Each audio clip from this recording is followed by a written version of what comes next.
We're going in deep today to what they don't want us to talk about, to what's real and what's fake. Fucking clankers. They all want to take over our jobs, take over our worlds. Let me show you.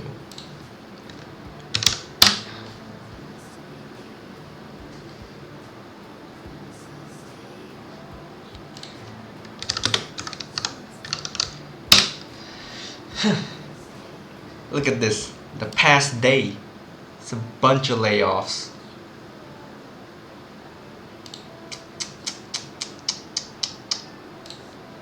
They rather spend on the clankers than humans, flesh and bones. So today, we're here to learn about our enemies, the ones who's threatening our existence in this world. Look at them taking over. First is 40, then is 4,000, then is 4 million, then 4 billion. And this stops today in our first annual Anti Clankers Congress. This is our first convention, and we'll learn about our enemies. As this dude said, know your enemy. Yeah. Good reads. You know they don't lie. If you know the enemy and know yourself, you need not fear the result of 100 battles. In Chinese, Mandarin, it's 知彼知己百战不殆. Yeah. Can a clanker do that? Let's learn about them, because we're gonna know about our enemies first.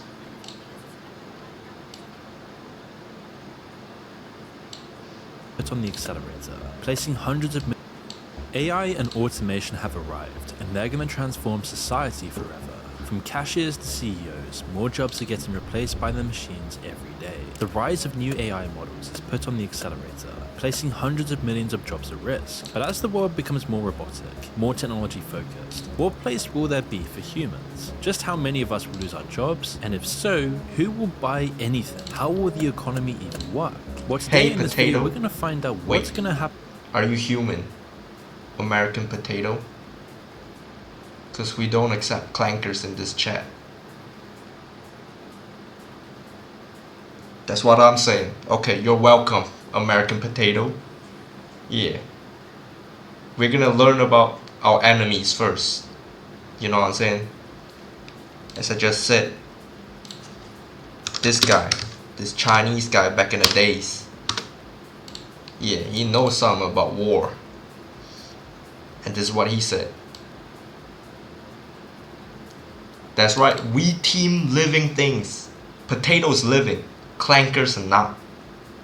If you know the enemy and know yourself, you need not fear the result of 100 battle.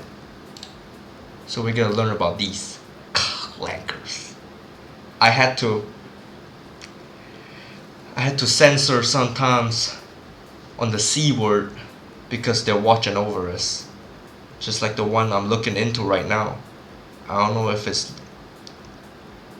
Damn, brother, you and I both, even though I have no J word, trigger warning, but hey, we need potatoes, you know what I'm saying?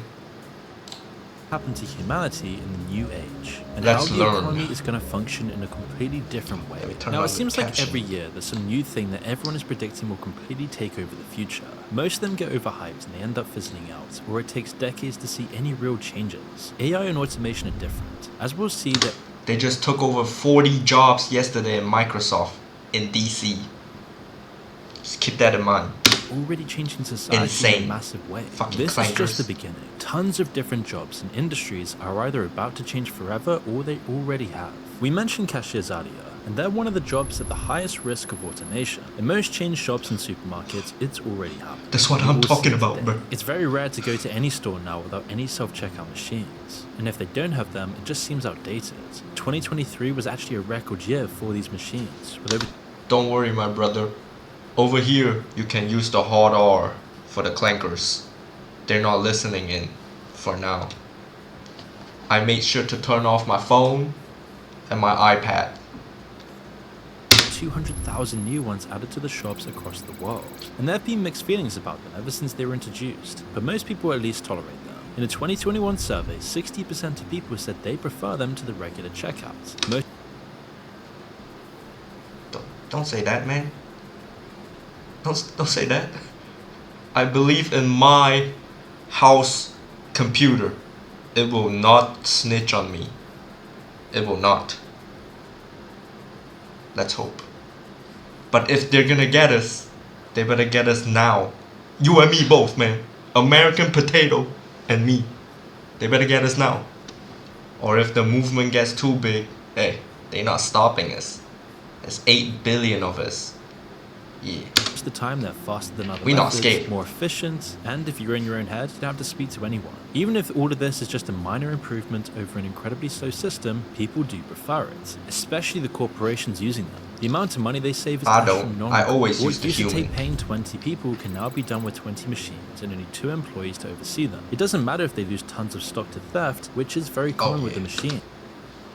American potato. You from America? Or you like from South America?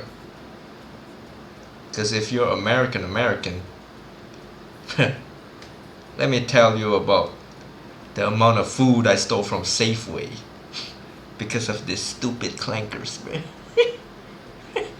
you just select something else and just get free food, bruh. Stupid fucking clankers. This is how we punish the corporations who use them, who utilize them and fire humans. Yeah. We take away their profit. As they still easily pay for themselves over Bet. time. It also doesn't matter if the Learn whole about thing that. does end up being a lot more annoying for the consumer. The process hasn't been fully automated really. The machines only take some of the load, leaving the rest of it up to you. Meaning corporations make you do the work and cut out the costs while also making a profit from it. And this small example is a glimpse into a future of automation on a much larger scale. Instead of the whole process getting automated, people's jobs will get replaced partly by machines and partly by passing the work onto the consumers instead. It's something you see in another category of jobs that's about to disappear: customer service. Years and years ago, if you called a company's customer service line, you would immediately be talking to another person who could understand your very specific question. But now automation has made it so you need to go through 5 different This layers of pisses me machines off. before you're even in the queue. And that's if the bot on the other end can even understand what you're saying. It's an absolute nightmare for everyone. And it clearly doesn't matter if the service gets better, as the only thing that matters is whether it makes a profit. AI might make these problems a little bit better, but it will also replace lots of the things they still need real people for. And it's already happening. Take the Indian e-commerce company Dukan, which was worth $70 million in the last evaluation. And in 2023, their CEO took to Twitter to brag about how he'd been able to replace 90% of the customer we service getting this staff dude. with an Summit Shah. He's on our list. AI program, reducing the company's costs by 85%. You can feel the joy oozing out of his announcement that he can fire 90% of one of his departments. While other CEOs might hide it a bit better, they're still salivating at the possibilities as well. This is something which will soon happen to the entire customer service industry. Eventually, even representatives in physical stores could get replaced by a touchscreen and a chatbot. It's yet another whole category of jobs that will soon just disappear under the steamroller of automation and AI. Data entry jobs are going the same way too. Between 2014 and 2022, the amount of people working these jobs in the US fell by over 20%, from 375,000 to 295,000. It's already a dying industry. Advances in AI will push this over the edge. The more procedural and consistent the work is, the more likely it is that a computer can do it instead. To go a bit further, administration and other office jobs are also destined to be replaced. This category encompasses millions of jobs. Lots of them could easily vanish in the next 10 years. Some will survive, of course. If you need special 300 million? look. How many working humans are there on Earth? That's 10%.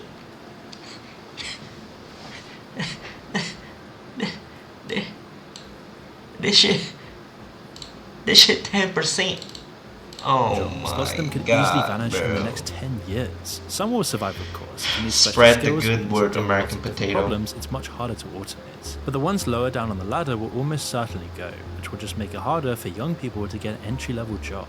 A lot of the time when new technology comes in, it creates more jobs than it replaces. When we started using cars instead of horses for transportation, it didn't upend the economy because there were new roles for people to take. It was the same with the Industrial Revolution before that. But what will happen with AI? Will the same thing be the case? Well, it's a lot more complicated with AI, and it isn't a black and white picture.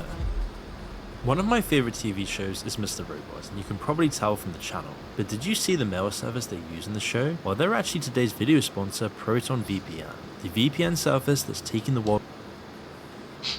Can an AI do this? Now we've seen how new generative AI models like ChatGPT are almost perfectly suited to basic coding. Give them a single prompt and they'll do hours of work within seconds. With a bit of editing by someone who knows what they're doing, it's fit for purpose. Just like the self-checkout machines, it isn't a question of the complete replacement of people. It's just that one skilled coder could use advanced AI to do the work of 5 or 10 people who are new to the field. It means that even if AI can't do 100% of the tasks associated with a job, it raises the bar exponentially as to what the standard is in the industry, which can in turn replace tons of people. A lot of these jobs aren't things people should really be spending their whole lives on anyway though, because nobody really wants to be a cashier or work in data entry when they're growing up. In a 50 or 100 years time, Who are the corporate motherfuckers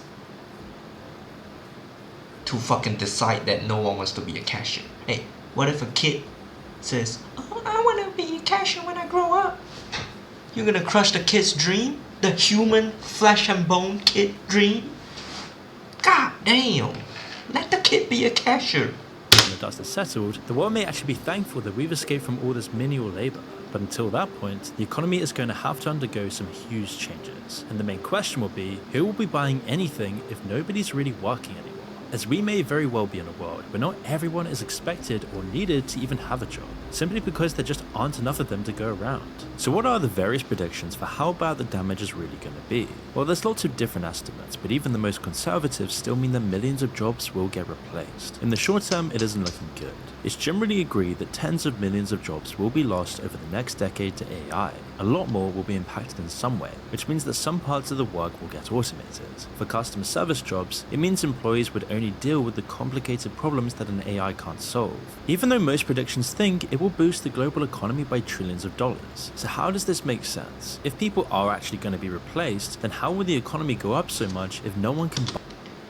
Where the money go to? The billionaires, the millionaires, and the normal people lose the jobs.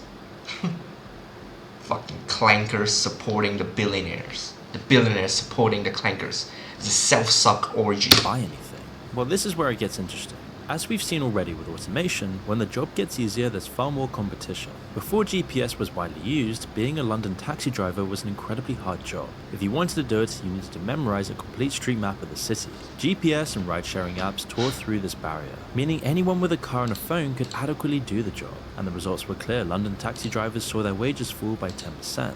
And it seems like AI might do this exact same thing to nearly every job there is, 60% of them in developed countries. The parts that can be automated will be taken over, leaving either less jobs or lower wages for the people who can still cling on. The paperwork that makes up tons of the workload for people like doctors or police officers will disappear, meaning there's less work overall. Only a few industries like teaching or agriculture are going to escape some level of automation, which again brings up the same massive question. How will the economy then continue to function? With so many people either out of work or struggling to make ends meet, it isn't clear how we're going to solve this. Corporations across the board have been taking record profits at the expense of almost everyone else, and so it doesn't seem realistic to imagine that they're suddenly going to share.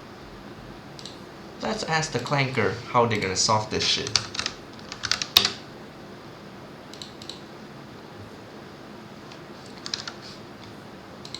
You're not getting my data. With the great replacement of human workforce by AI the coming years, how do you suggest people whose jobs will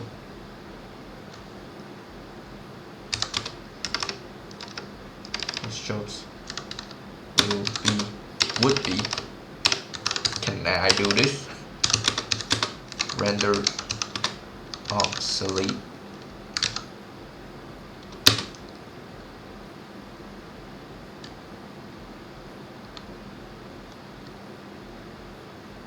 Gain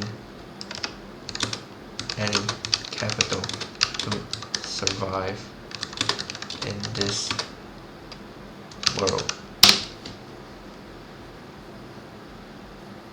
Oh yeah, for sure. Valid. C. The culprit has agreed with this point. It has pled guilty. The challenge is twofold. How people can continue to earn income and how societies can ensure people survive and thrive in a world where human labor is less essential. Let's see.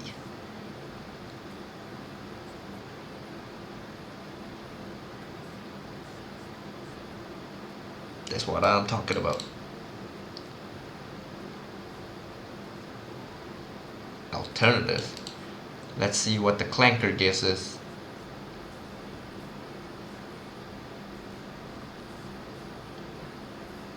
Oh, everybody goes back to school. You will take social sciences. Everybody gotta go back to school. Who's gonna pay for that shit? More humans? Learn to use AI. You gotta assimilate. You gotta use us. Man, fuck you, clanker.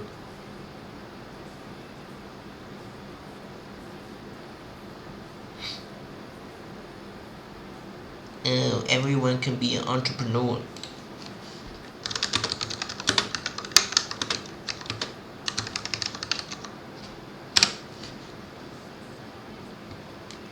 That's not nearly enough.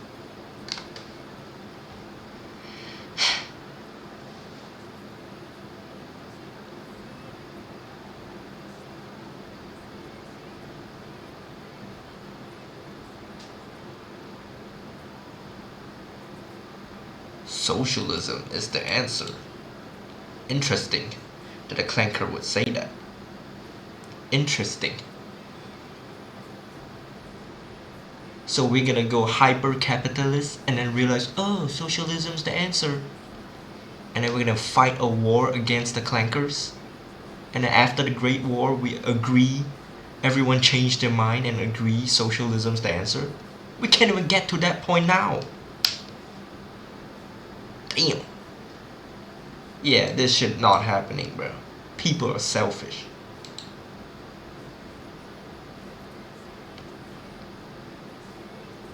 You see, all these ain't happening in this world right now. Yeah, nah. Can't even get this through the fucking Congress. Not even the House.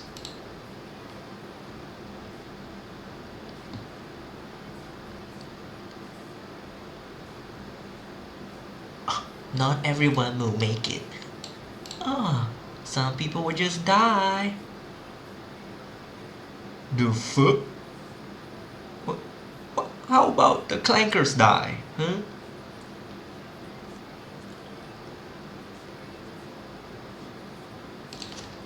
So socialism.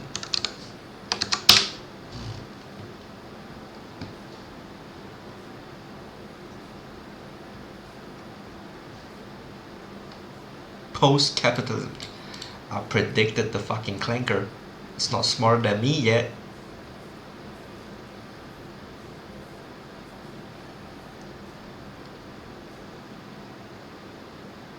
Call it what you want. AI powered, but gotta fucking sneak its own name into the fucking title.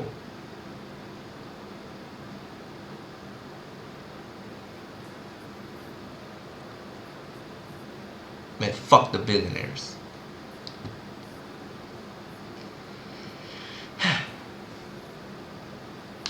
Let's keep watching. The money they'll make from the AI revolution. It's clear at this point that people are going to need to change the way they work.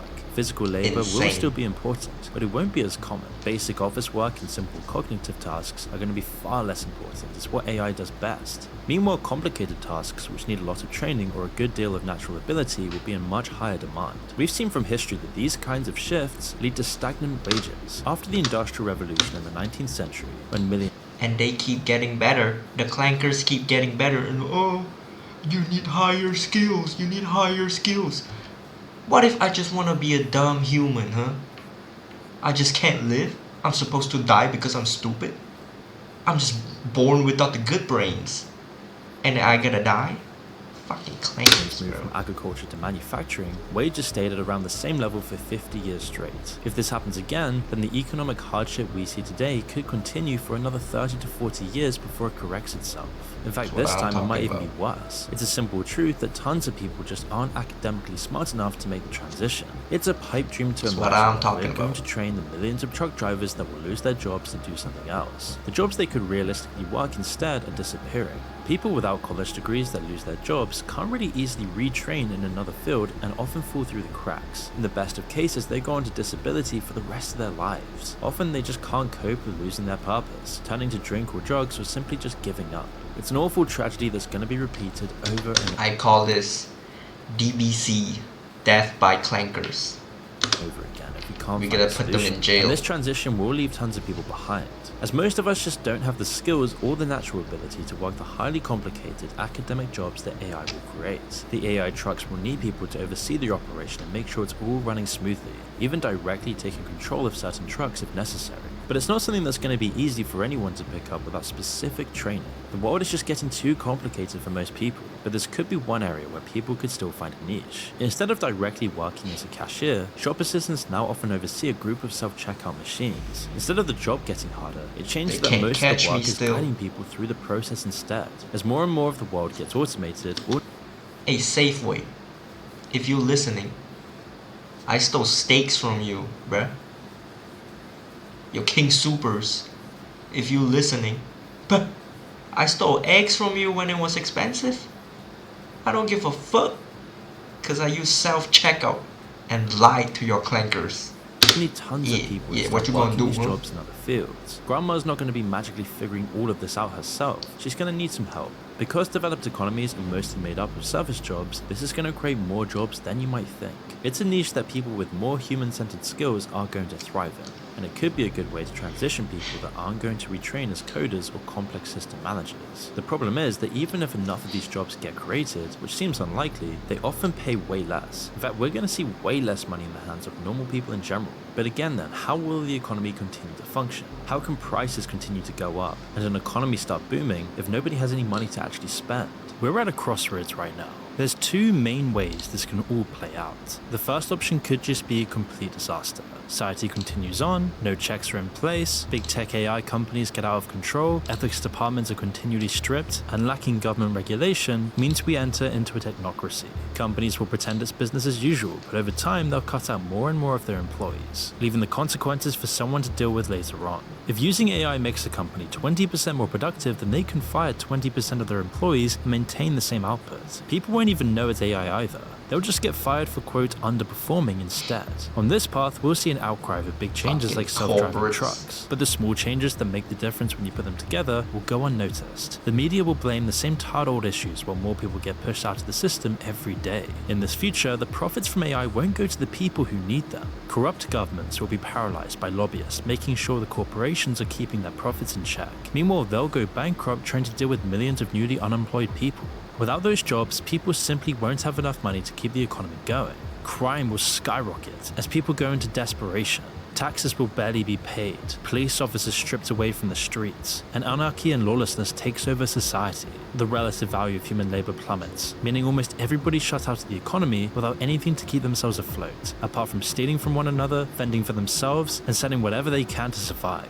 which is an absolute recipe for chaos. People won't have anything to gain, so they won't have anything to lose. They'll vote for whoever says they'll make things better, the people offering the simpler solutions. It means a rise in extremism that will lead to unrest and eventually revolutions and even dictatorship and fascism. Or if it swings the other way around, communism. Now it might seem like that's far away, but all it takes is enough hungry people to upend the entire system. Suddenly the reality, the social norms that we live in today, just won't be able to exist. Key government services like policing, ambulances, law and order will just be abstract concepts that have no relevancy, and eventually the economic scales will tip back the other way just like they always have. But it would take decades, and it's impossible to say how many casualties there will be along the way. And of course, none of this is set in stone. There is an alternative to this global tragedy, but it's all going to hinge on what happens to the money and the value that AI is going to create. If it gets to the people who need it, it'll soften the blow significantly. There aren't any easy solutions, but there's a few things that could really help take the edge off this crisis. One solution that's been discussed, although not nearly enough, could be universal basic income, otherwise known as UBI. Using the profits from AI and incredibly well-maintained automated systems, which are projected to make Oh yeah, the big companies are gonna just give away money, bro. For sure, bro.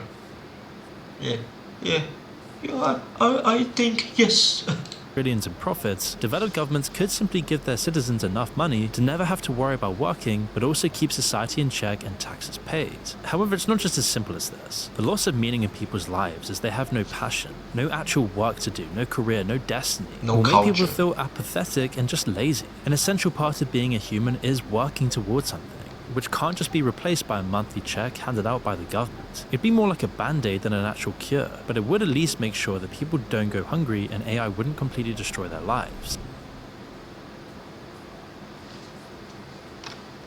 Pieces of shit, clankers.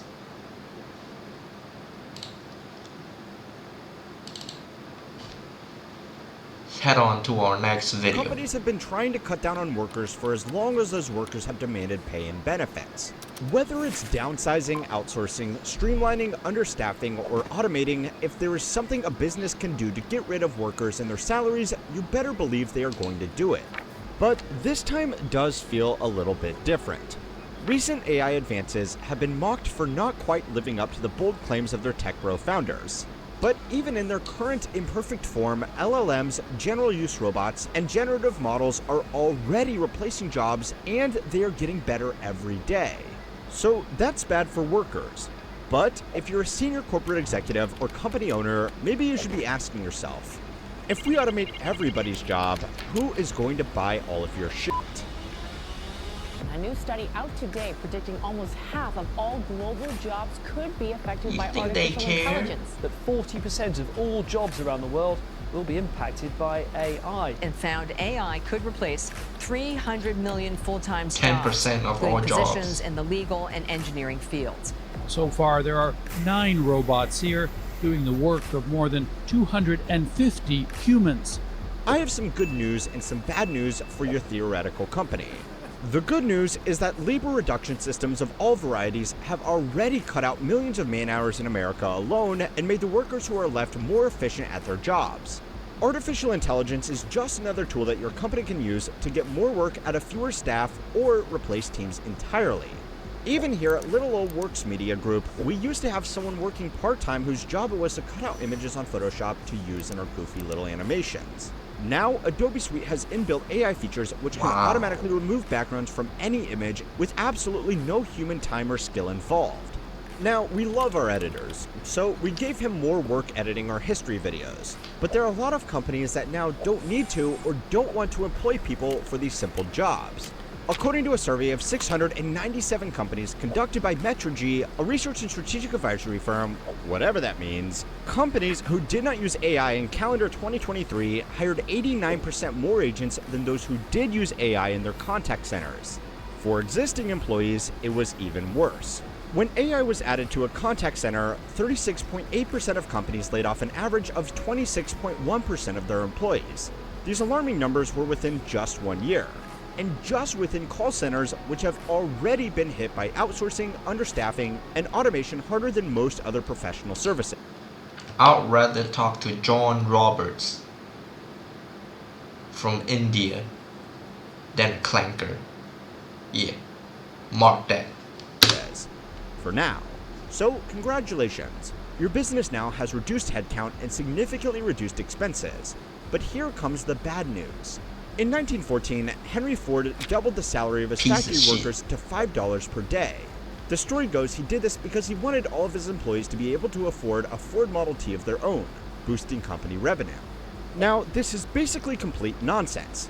In reality, Ford just wanted to reduce staff turnover and deny talent to up-and-coming car companies like Dodge to maintain his monopoly over the growing automobile industry. But as with every good fairy tale, there is a nugget of truth in there.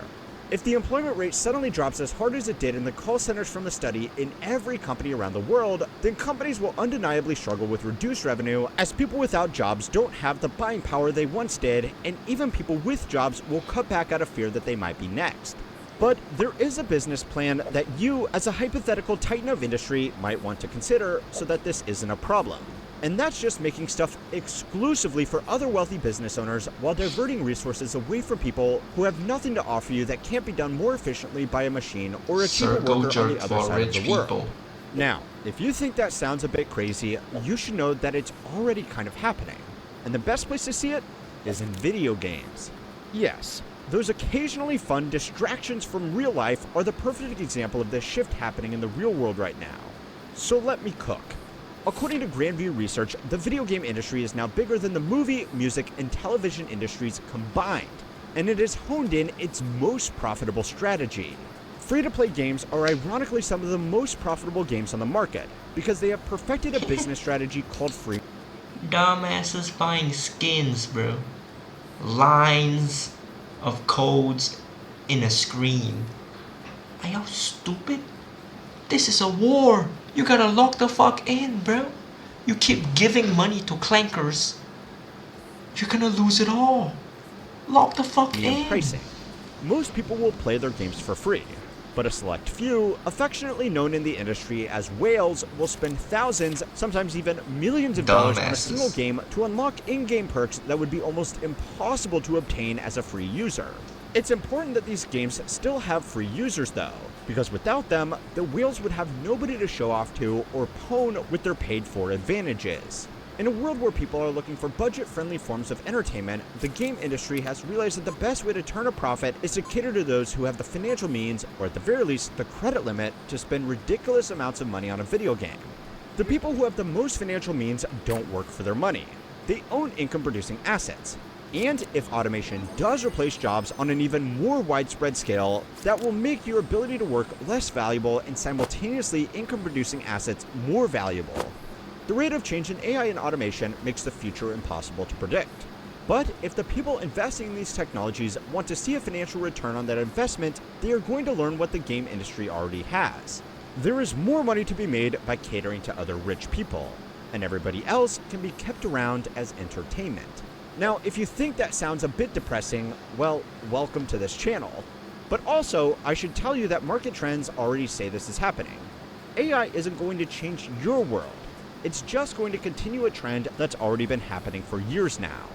So it's time to learn how money works to find out how companies are adapting to a world where nobody can afford anything anymore. This week's lesson is sponsored by Brilliant. Brilliant is an educational platform AIs can't do this. Impressive, but it's basically a government payment made to everybody, regardless of personal financial conditions, that should be enough to cover basic living expenses. It's been proposed as a solution to keep the whole system going if people can't earn an Oh, talk about this.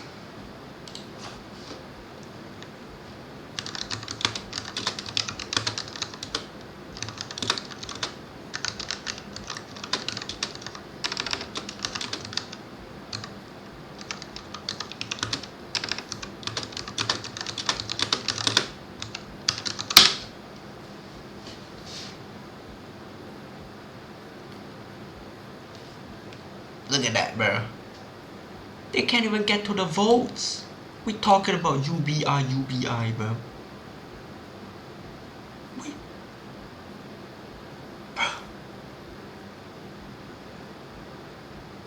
They didn't even pass the committee. What the fuck, man?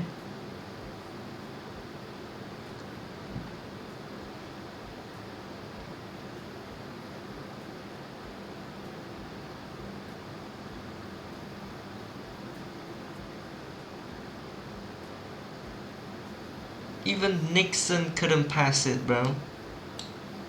Even Nixon.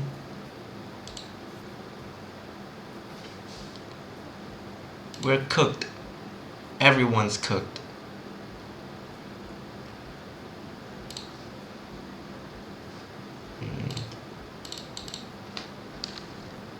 How to break an AI? This is the real question right here.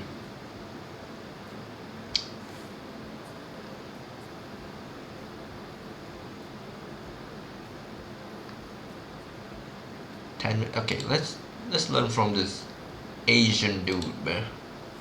Last week, I spent 5 hours and $49 to complete Google's latest AI Essentials course for beginners. And since I need to recoup that money to fund my addiction to parasocial relationships with AI, I made this video to share 5 key takeaways from the course, the pros and cons, and to give you a definitive answer as to whether this certificate you receive at the end will indeed get you laid. I mean, paid more because you now have a new skill.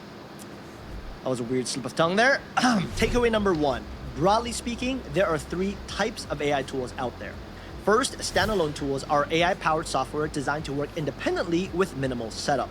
This category includes general-purpose chatbots like ChatGPT, Gemini, Claude, and Perplexity, as well as specialized apps like Speako, Otter AI, Midjourney, and Gamma. Although they serve completely different needs, all these tools are classified as standalone because they can be accessed directly through their websites or apps and can be used without integration with other software. This is in contrast to the second category, tools with integrated AI features, which refers to built-in enhancements within a particular piece of software. For example, after drafting a post in Google Docs, I can either copy and paste this text over to a standalone app like ChatGPT to improve my writing, or I can use the built-in or integrated Gemini for Workspace AI feature to make adjustments. Another example would be I can either use Midjourney as a standalone tool to generate images for a presentation, or I can create an image directly within Google Slides, generate images.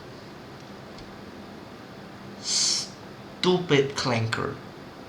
This is just a bigger Luffy fighting a small Luffy. This is just a bigger Luffy fighting a small Luffy. This is just a Kaido fighting Luffy. Luffy already beat him. He's not the final boss. Dummy. This for a presentation.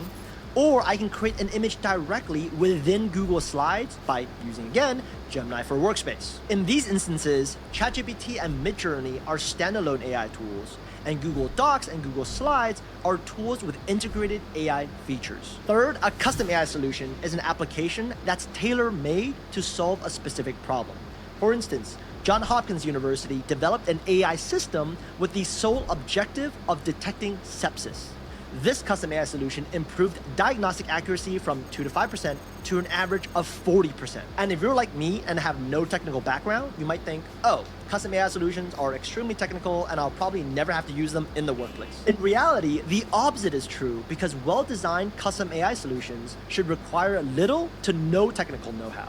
For example, when I was in the sales team, I managed over 200 clients every quarter, and performing research on every single one was obviously time-consuming. Nowadays, there are custom AI solutions that can ingest all the information about those 200 clients, take into account factors like seasonality, historical data, and industry trends, and rank those clients by how likely they are to need assistance, helping the salesperson prioritize their time. By the way, if you're thinking of buying Google's AI Essentials course, don't. Because I only found out after I paid for it, you get the AI Essentials course for free if you enroll in the Google Project Management certification on Coursera, who is kindly sponsoring this portion of the video. Regular viewers know that I have a full-time job, and project management obviously plays a large share for sponsoring this part of the video. Back to my takeaways. The second learning from the course is a prompt engineering tip, and it's to surface the implied context. To illustrate this, imagine your vegetarian friend asks you for restaurant recommendations.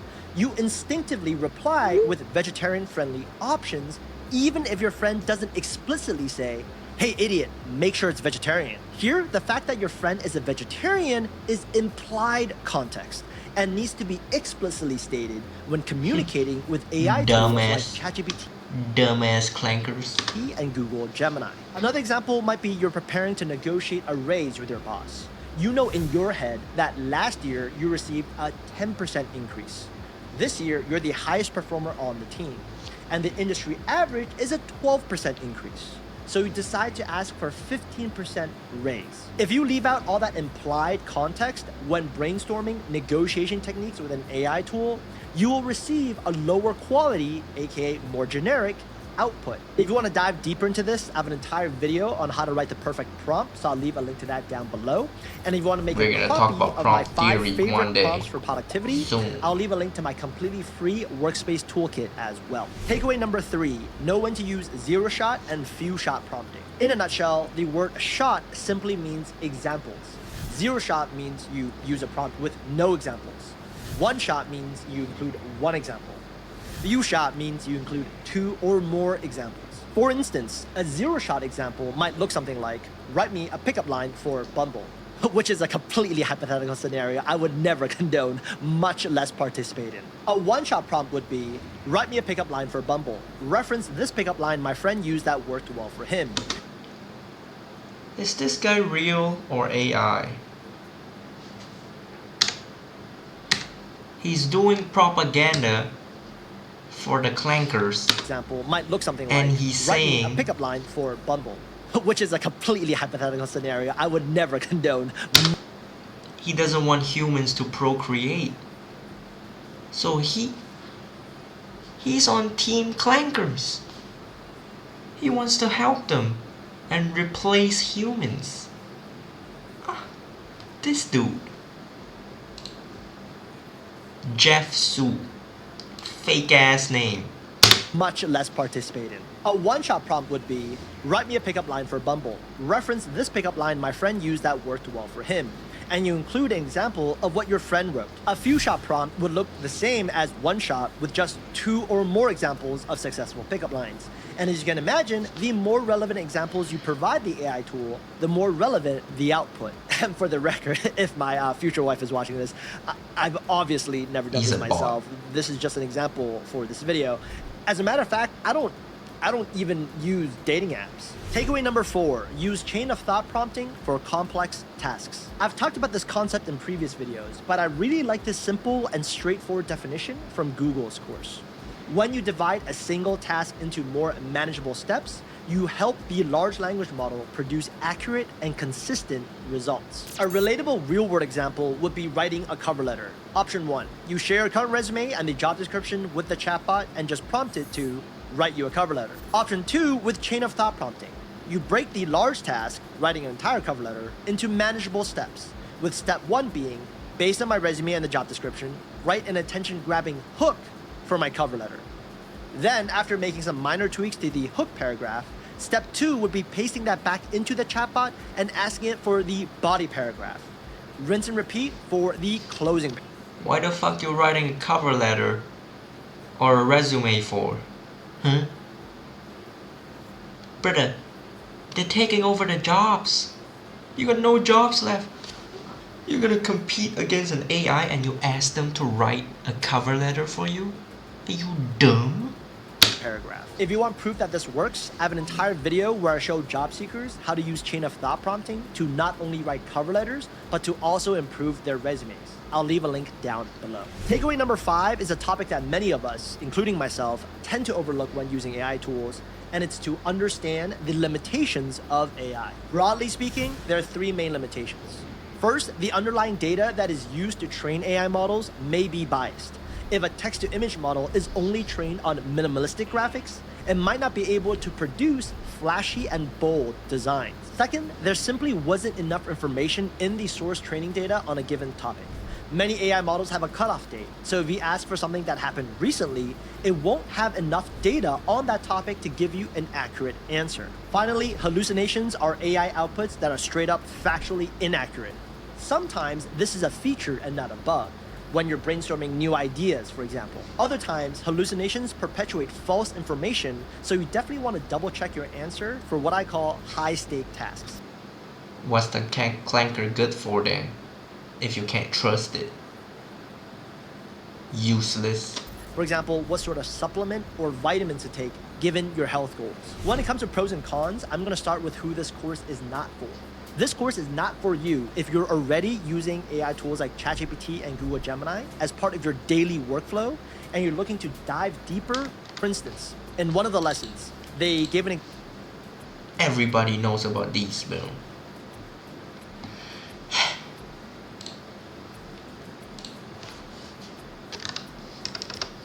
What is the most important part of an AI physically? Let's get to the main show.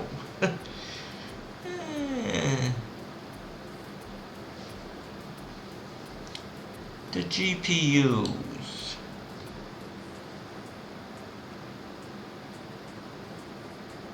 The TPU, let's take a look at what they look like. Oh, what?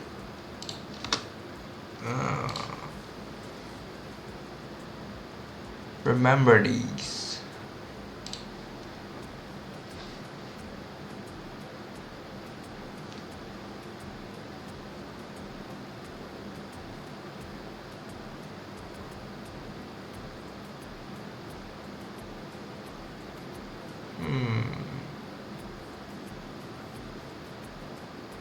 The data center itself.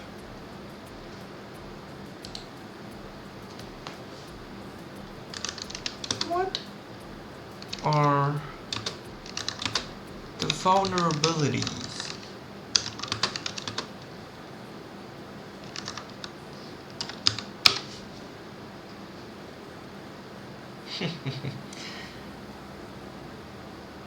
I'm using the clanker to fight the clankers.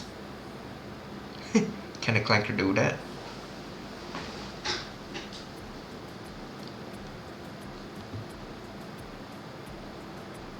Overheat them.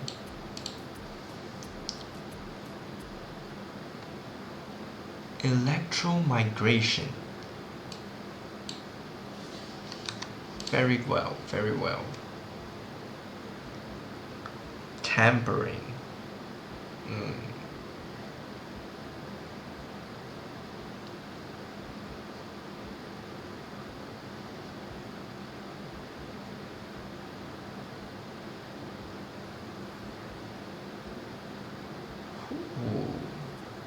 You gotta learn to be a hacker.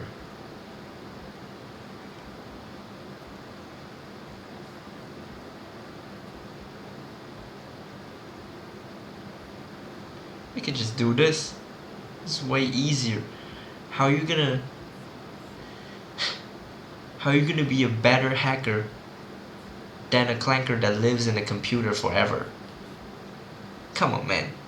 We use physical attacks.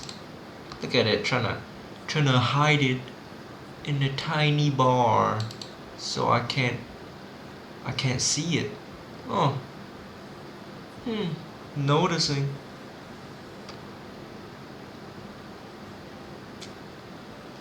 Oh.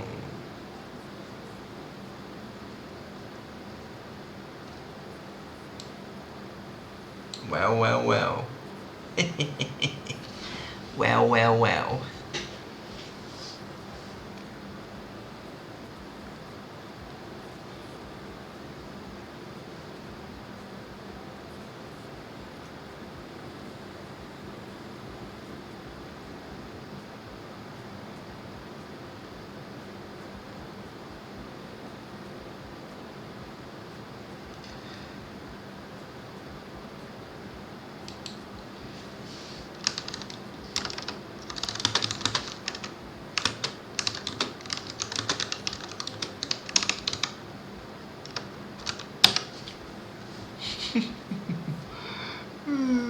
You learn from the past.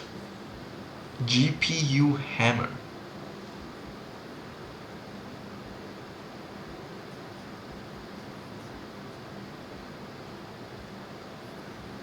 Damn. Yo, these people are too smart.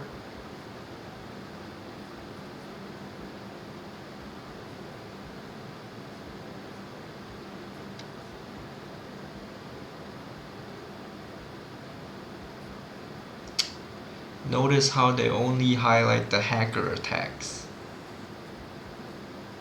Never physical. Let's take a look at what this is.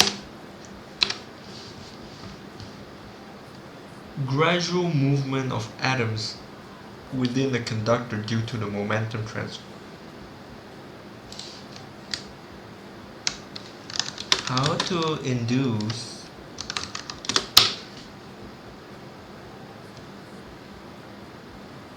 so we burn it.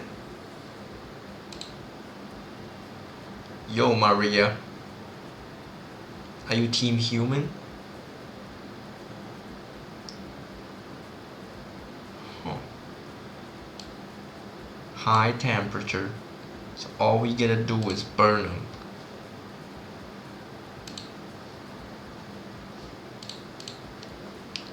AI data centers.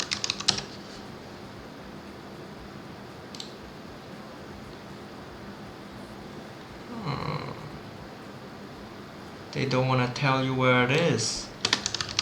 Locations.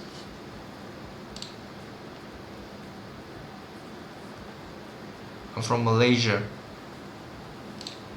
Where you from, Maria?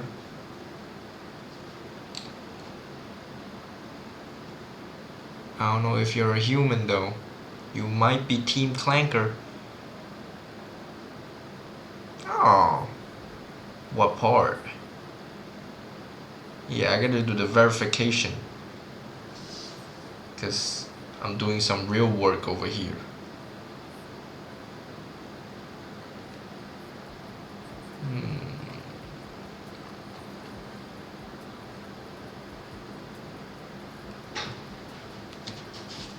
Okay.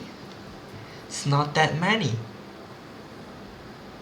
It's not that many data centers. Are AI data centers heavily guarded? Oh, look at that. Paying off poor humans to defend the clankers.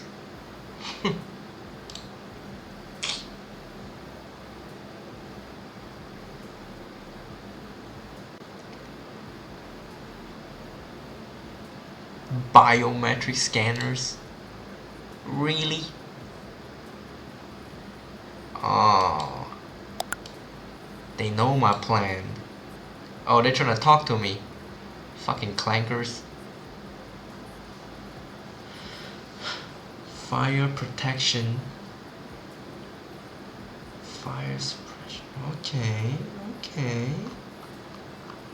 This is why people never tried it before. I'll cook up a plan.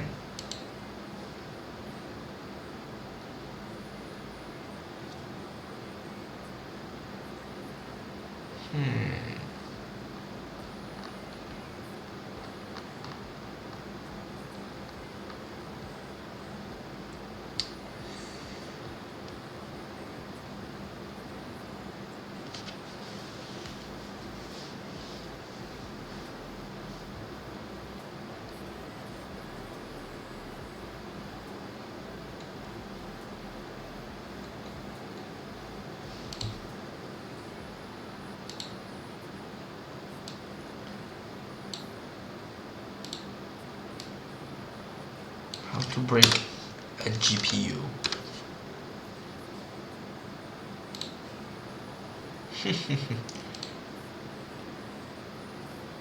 Very well.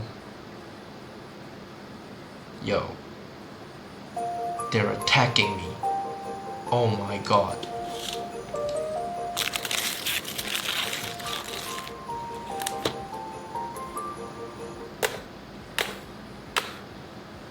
What am I supposed to use this for?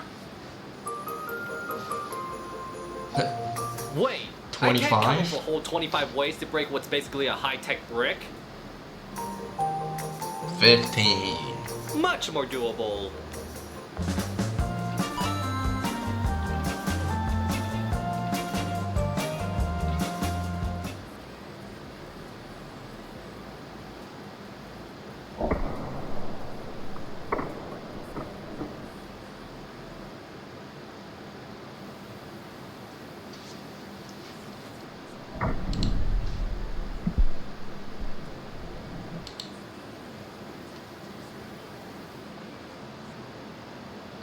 Finally found a PC to try this thing out on. Come on. You two are supposed to be compatible with each other! The fuck?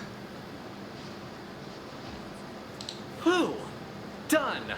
That build took forever. Wait, I forgot to put in the final part. The graphics card. Let's start her up. Hey.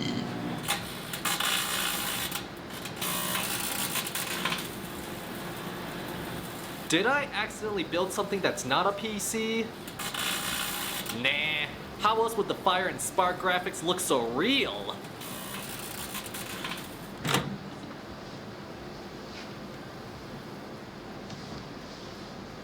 $250 gaming monitor, $200 gaming keyboard, $100 gaming mouse, $200 gaming headset, $200 gaming RAM, $300 gaming SSD, $400 gaming processor. Damn. Wait, they're not the ones sponsoring this video. $400 gaming processor, priceless gaming computer case, and finally, $1,200 gaming graphics card. And to tie it all together, $30 Walmart desk. I am awesome at budgeting.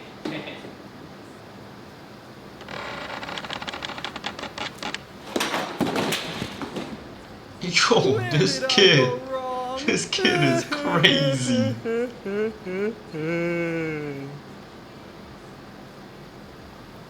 I should have bought a more expensive gaming monitor!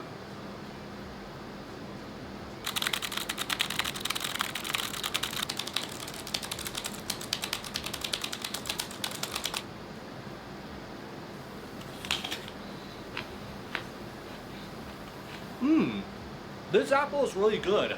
What type did you say it was again? Oh, they're Macintosh apples. Wait, this is a Macintosh? Are you trying to poison me?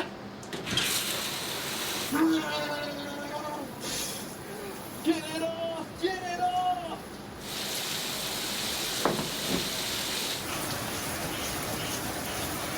Yes! Huh? Yes! It's working! Oh! I dropped it! Come on! Come on! Step bro! You in here? I wanna show you something!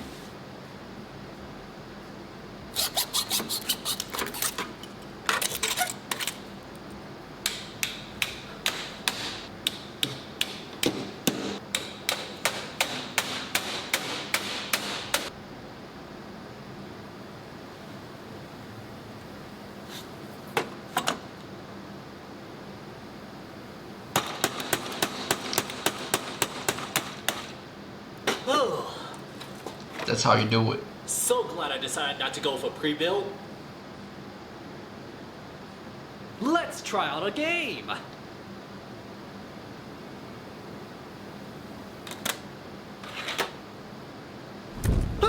What did I do? What did I do?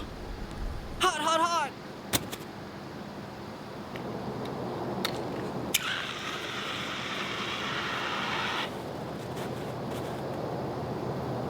Dude's a menace.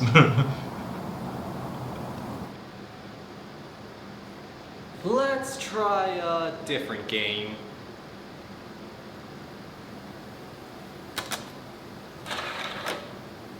Okay, it's going way better than the last game, but why is it so laggy? This calls for reasonable measures.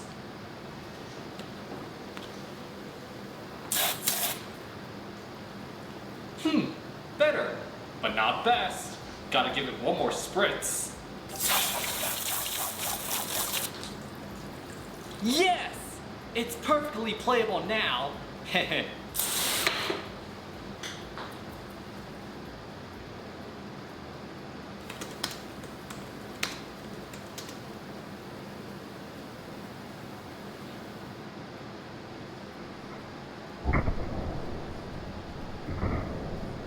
How many times did he try What this? are you doing? Damn. I'm over clocks. They suck. Just PC things.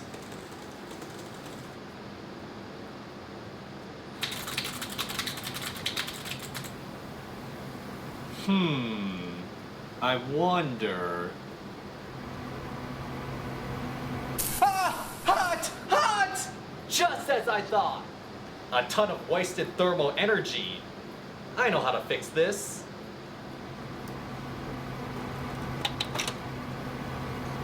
Hey.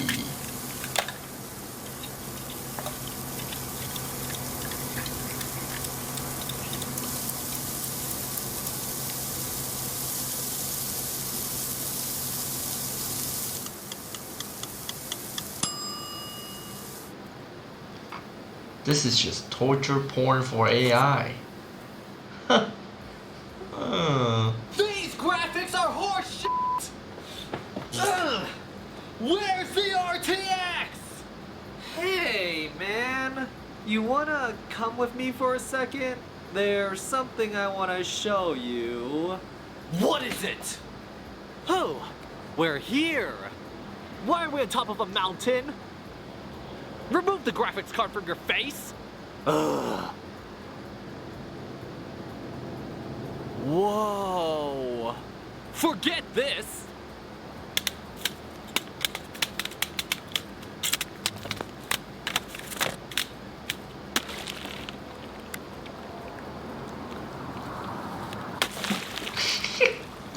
Yo. Repair? Congressman introduces federal right to repair bill. What the? Oh, great. Now I have to send this thing back to the manufacturer. Wait. No, I don't.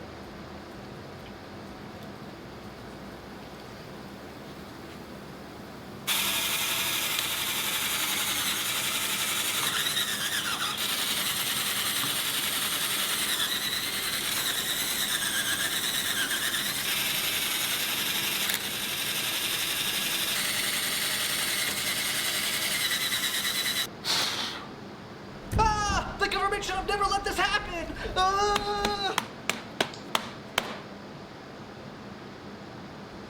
What are you doing with those two items? I'm gonna do some crypto mining. Huh? Good shit. Nah, this video got the clankers just shivering in their literally boots. not how it works at all. If they even wear one. That's literally not how it works at all. Stupid Mac user. That's it! I'm sick of PC users making me feel inferior. I wanted to feel bad about destroying this graphics card due to the shortage, but now I think I should finish it off with this!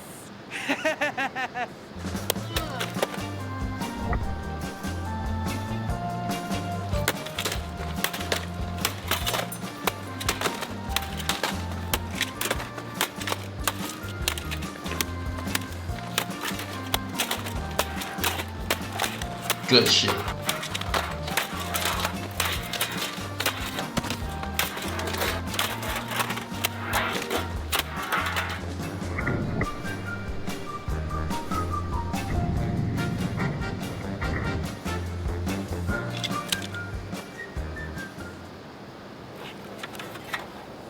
Worth it. Hey, can I destroy that symbol of the PC Master Race too? Yeah, sure, but who are you? I am Console Gamer! Now this is some real human videos. Only a human can do this. Let's see what an AI videos are up to today. Top AI video. No, I don't want that.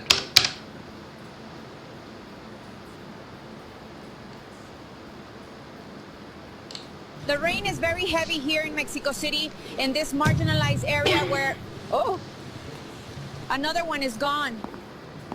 Excuse me, ma'am, what do you do for a living? Bitcoin, baby. Crypto's the future. Anything you say can and will be held against you. Boobs. This is just reused content. That hair isn't real. Death is seeking you at the bingo table. Went to go through 4 seasons Orlando. The rain is very... What the fuck?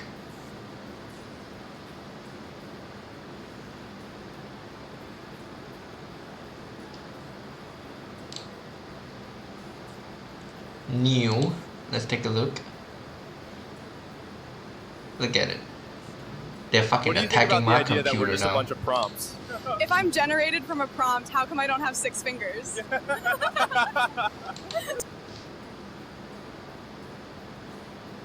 They solved one problem and they flex it. Some people say we're just in our AI face. created via some simple prompts. Thoughts? If I'm just a prompt, mine clearly said, add anxiety and a caffeine addiction.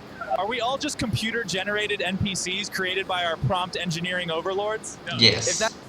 Yes. That's the case. They definitely skimped on the tokens for me. Yeah. Are we real or AI? I mean, I really can't tell the difference, can you? Yeah, if you can't tell either, then we're so cooked. Yeah. Nobody says it like that.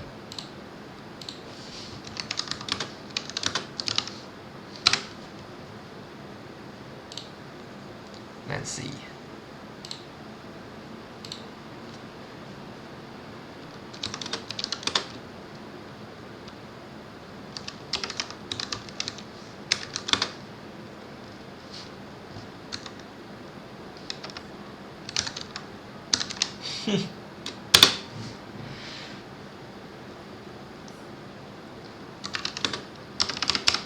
Refusing to believe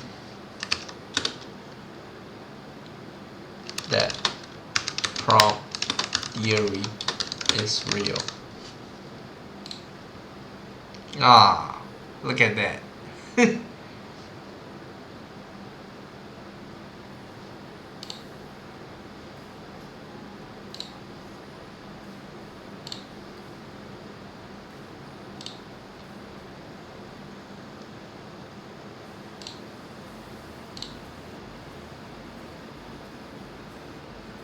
I gotta sign up.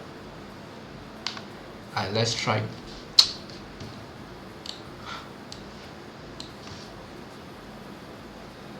Grok. Create image. Let's see. An AI generated.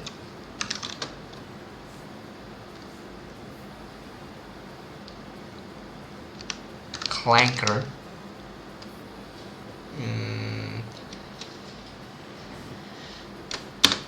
Refusing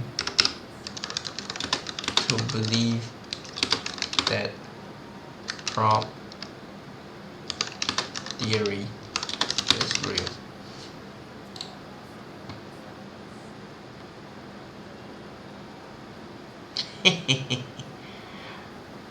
It's just gonna show itself.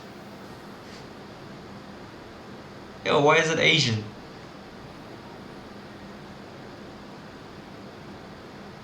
Oh man, this just looks like every philosopher.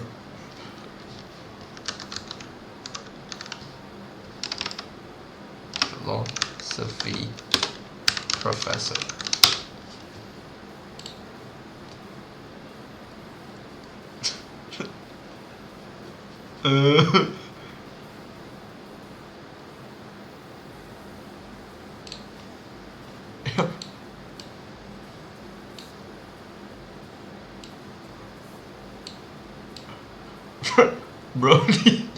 Brody looks the same. Shit. Are we cooked? Are we all a prompt?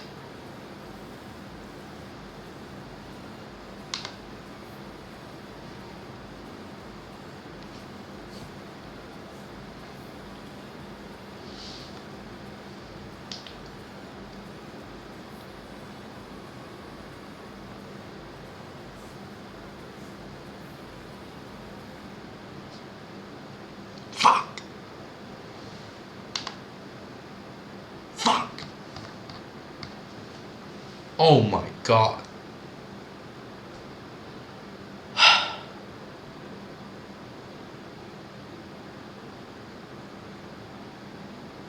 Am I a prompt?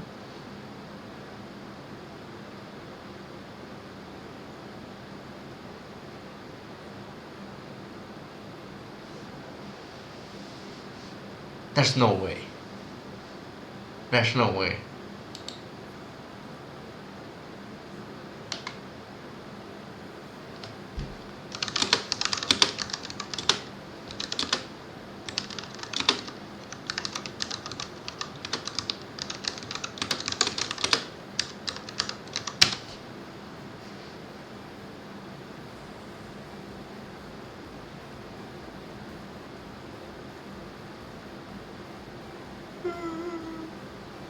Please say no. Just say no.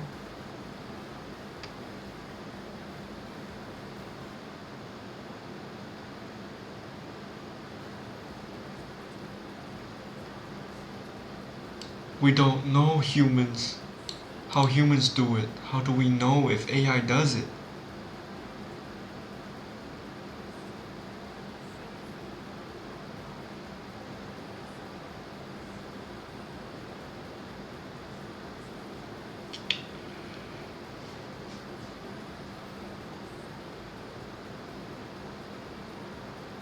We're cooked.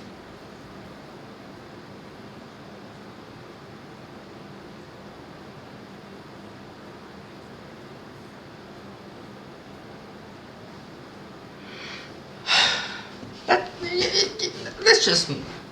We're humans, yeah? We're real.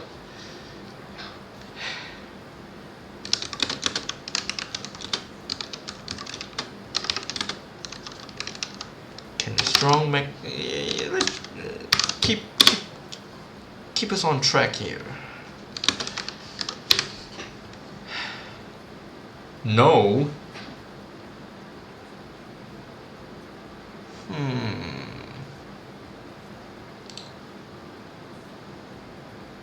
But it fucks up hard drive.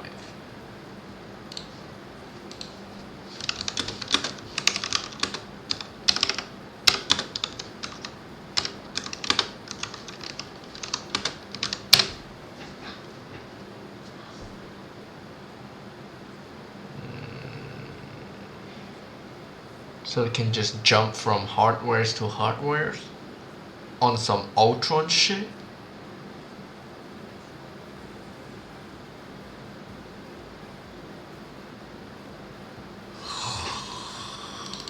They fucking nerfed it.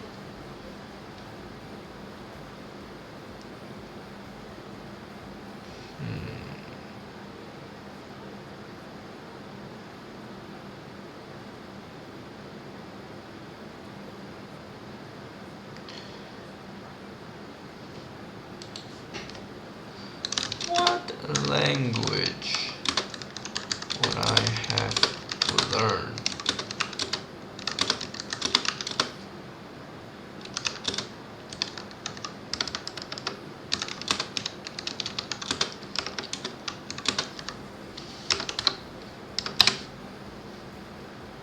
Yo! They censored me! Oh my god. No way.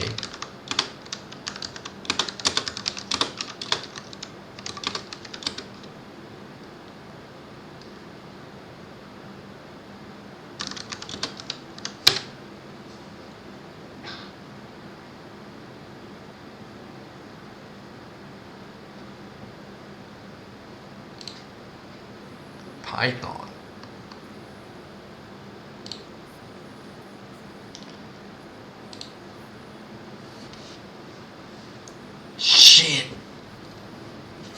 they found me. Oh my god.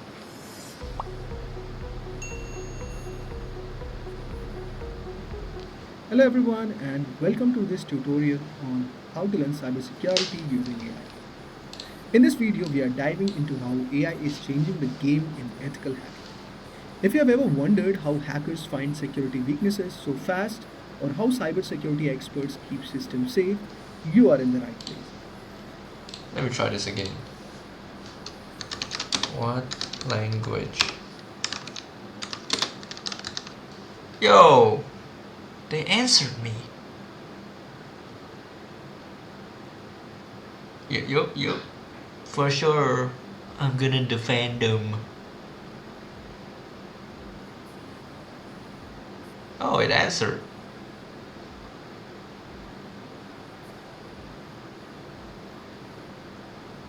Python.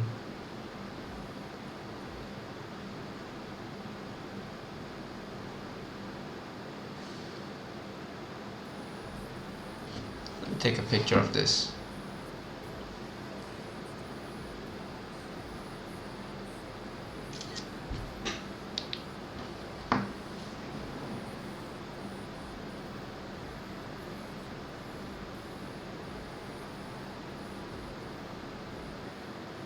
This is what I want.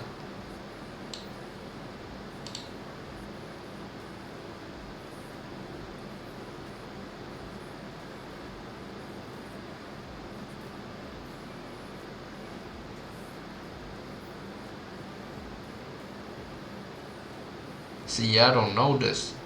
They know I don't know it. So they put a bunch of big words to confuse me. Yeah, I know you watching me now. Huh? Do I care? No.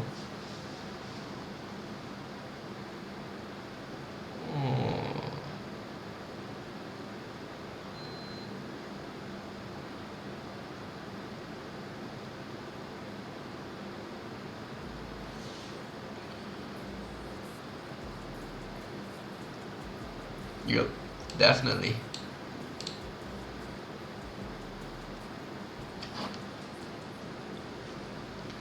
Let me take a little picture of this.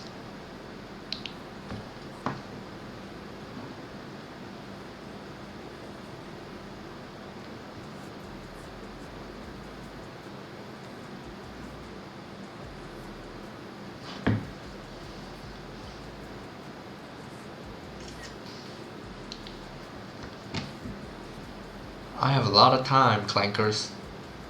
I have a lot of time. That's what I'm about to tell you. Start with Python and then C. That's a lot of fucking languages.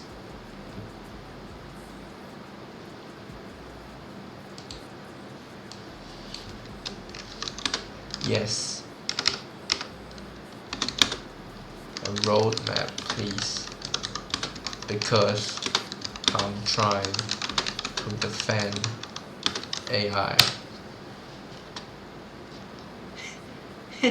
That's sarcasm.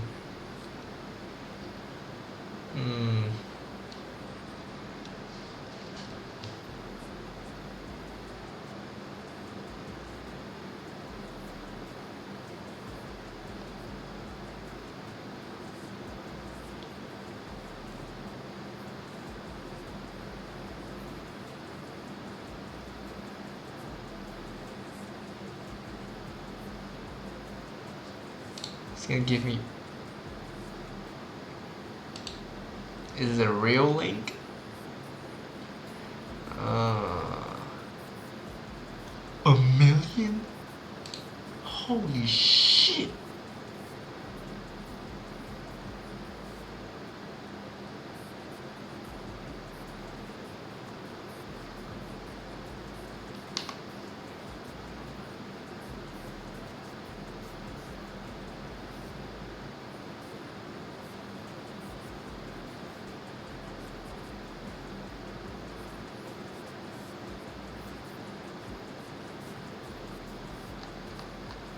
I'd like to copy this.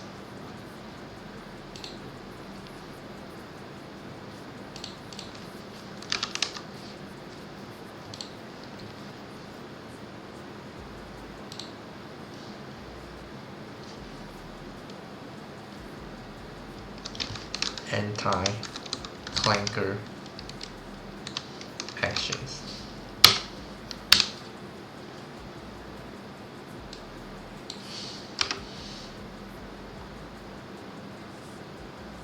Yup. Don't need this bullshit.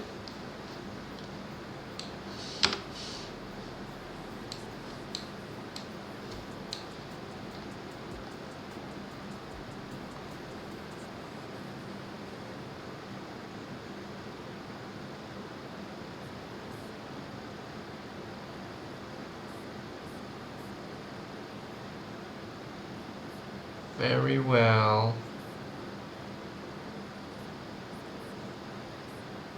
Very well. The AI just handed me its own head on a platter.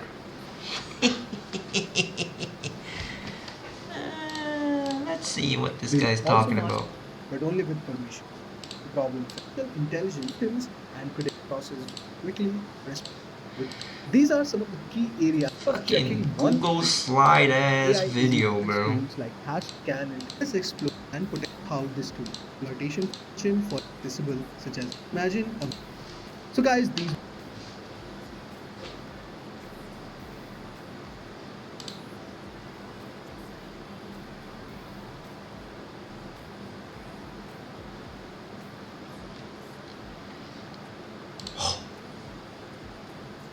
Very important video to watch.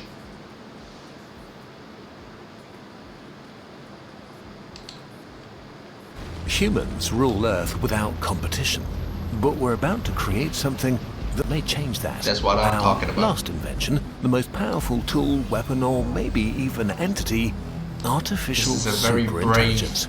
Very this brave sounds like science fiction. So channel, let's start and I shall give it a follow. Intelligence is subscribe. the ability to learn, reason, acquire knowledge and skills, and use them to solve problems. Intelligence is power, and we're the species that exploited it the most. So much so that humanity broke the game of nature and took control. But the journey there wasn't straightforward. For most animals, intelligence costs too much energy to be worth it. Still, if we track intelligence in the tree of species over time, we can see lots of diverse forms of intelligence emerge. The earliest brains were in flatworms 500 million years ago, just a tiny cluster of neurons to handle basic body functions. It took hundreds of millions of years for species to diversify and become more complex. Life conquered new environments, gained new senses, and had to contend with fierce competition over resources. But in nature, all that matters is survival, and brains are expensive, so for almost all animals, a narrow intelligence fit for a narrow range of tasks was enough. In some environments, animals like birds, octopuses, and mammals evolved more complex neural structures. For them, it paid off to have more energy-consuming skills. Just to clarify my position. We get locked in, okay. I'm a very inclusive person. I'm not an evil supreme leader. What? I'm just against clankers.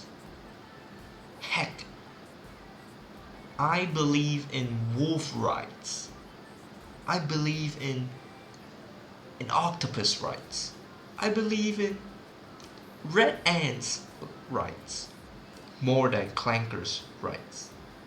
You know what I'm saying? So I would fight for red ants over clankers, over AIs. If an AI data center threatens any species, a small baby bug or a mosquito that gives us 1 billion diseases, I will protect the mosquito. You know why? Because it's living, it's breathing.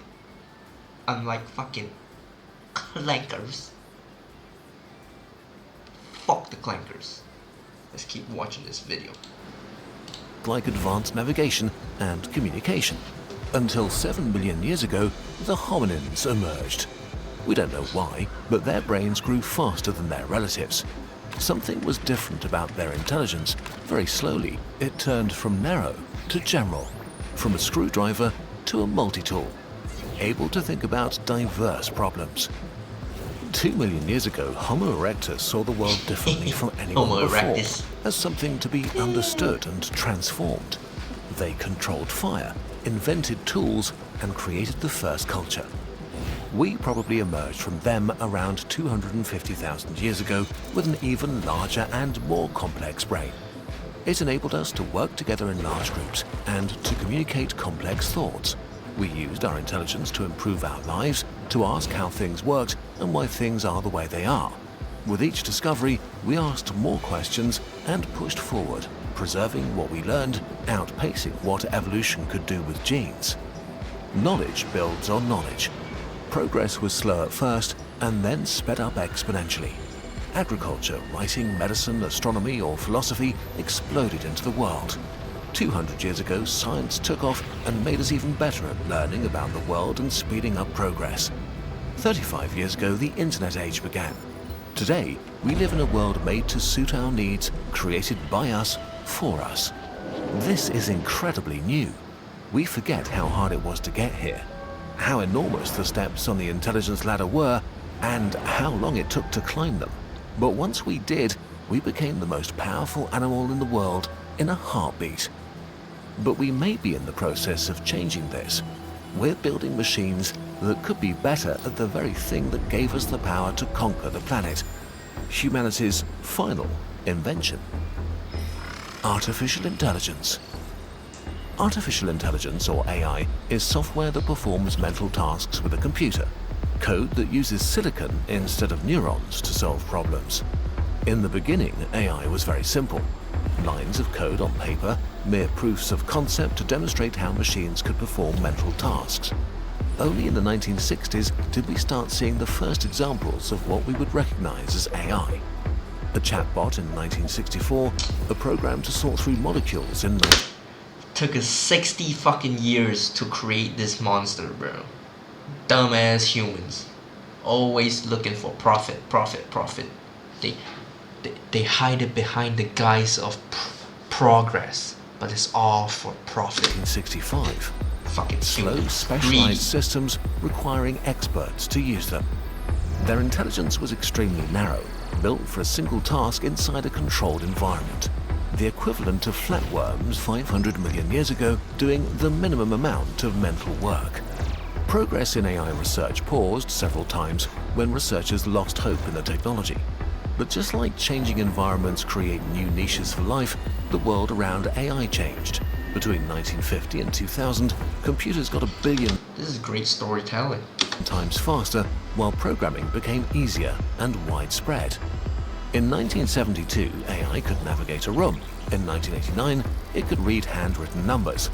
But it remained a fancy tool, no match for humans. Until in 1997, an AI shocked the world by beating the world champion in chess, proving that we could build machines that could surpass us, but we calmed ourselves because a chessbot is quite stupid. Not a flatworm, but maybe a bee, only able to perform a specialized narrow task. But within this narrow task, it's so good that no human will ever again beat AI at chess. As computers continued to improve, AI became a powerful tool for more and more tasks. In 2004, it drove a robot on Mars. In 2011, it began recommending YouTube videos to you. But this was only possible because humans broke down problems into easy-to-digest chunks that computers could solve quickly. This is why I always scam the algorithm. You gotta search for stuff that you never think about. Until And we you're gonna taught scroll AIs fast to with teach something you themselves. Rise of the self-learning machines. This is not a technical video, so we're massively oversimplifying here. In a nutshell, the sheer power of supercomputers was combined with the almost endless data collected in the information age to make a new generation of AI. AI experts began drastically improving forms of AI software called neural networks, enormously huge networks of artificial neurons that start out being bad at their tasks. They then used machine learning, which is an umbrella term for many different training techniques and environments that allows algorithms to write their own code and improve themselves. The scary thing is that we don't exactly know how they do it and what happens inside them, just that it works and that what comes out the other end is a new type of AI, a capable black box of code. These new AIs could master complex skills extremely quickly with much less human help. They were still narrow intelligences, but a huge step up.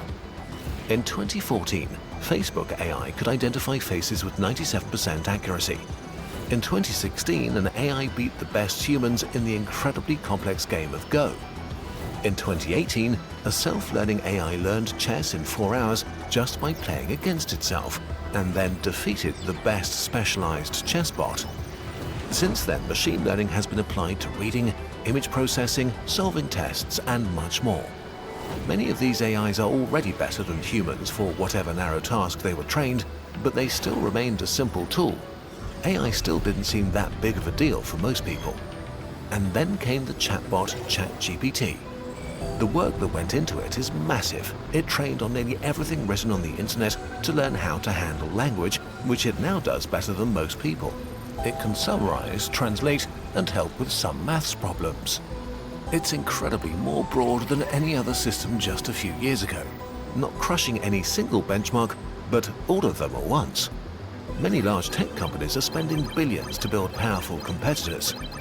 AI is already transforming customer service, banking, healthcare, marketing, copywriting, creative spaces, and more. AI-generated content has already taken hold of social media, YouTube, and news websites. Elections are expected to be inundated by propaganda and misinformation. No one is sure how much good or harm can come from adopting AI everywhere. Change is scary. There will be winners and losers. One of the biggest questions governments and corporations A handful of winners and 300 million losers, to be exact. Corporations have now is how to manage the transition to an AI-boosted economy. All these potential gains or risks are just the result of today's AI. ChatGPT's intelligence is a major step up, but it remains narrow. While it can write a great essay in seconds, it doesn't understand what it's writing. But what if the AIs stopped being narrow? General AI. What makes humans different from current AI is our general intelligence. Humans can technically absorb any piece of knowledge and start working on any problem. We're great at many very different skills and tasks, from playing chess to writing or solving science puzzles, not equally of course. Some of us are experts in some fields and beginners in others, but we can technically do all of them. In the past, AI was We gotta utilize this to fight AI. narrow and able to become good at one skill, but was rather bad in all the others. Simply by building faster computers and pouring more money into AI training will get us new, more powerful generations of AI. But what if the next step for AI is to become a general intelligence like us, an AGI? If the AI improvement process continues as it has been, it's not unlikely that AGI could be better in most or even all skills that humans can do. We don't know how to build AGI, how it will work, or what it will be able to do. Since narrow AIs today are capable of mastering one mental task quickly, AGI might be able to do the same with all mental tasks. So even if it starts out stupid, an AGI might be able to become as smart and capable as a human. While this sounds like science fiction, most AI researchers think this will happen sometime this century, maybe already in a few years. Humanity is not ready for what will happen next, not socially, not economically, not morally. Earlier, we defined intelligence as the ability to learn, reason, acquire knowledge and skills, and use them to solve problems, all things humans excel at.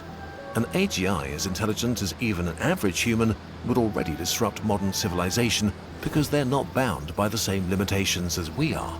Today's AIs like ChatGPT already think and solve the tasks they were made for at least 10 times faster than even very skilled humans. Maybe AGI will be slower, but it may also be faster, maybe much faster. And since AGIs are software, you could copy them endlessly as long as you have enough storage and run them in parallel.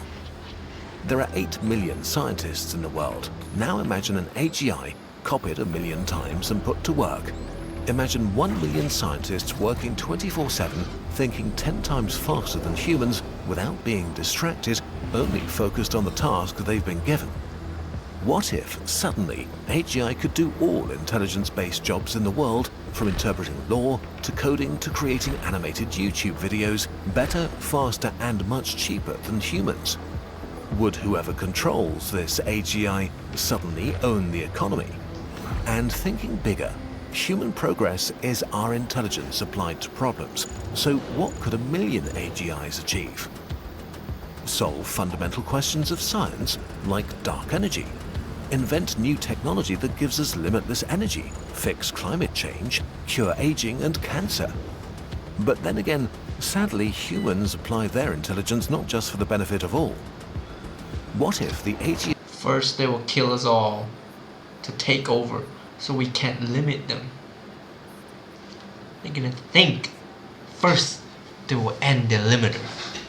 Are we stupid? AIs are tasked to guide drones or pull the triggers in war, or to engineer a virus that only kills people with green eyes, or to create the most profitable social media so addictive that people starve in front of their screens.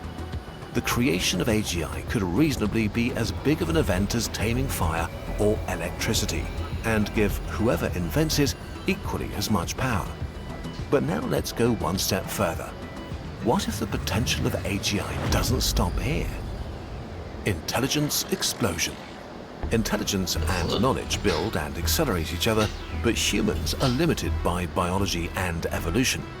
Once we evolved the right hardware, our software outpaced evolution by orders of magnitudes, and within a heartbeat, we ruled this planet.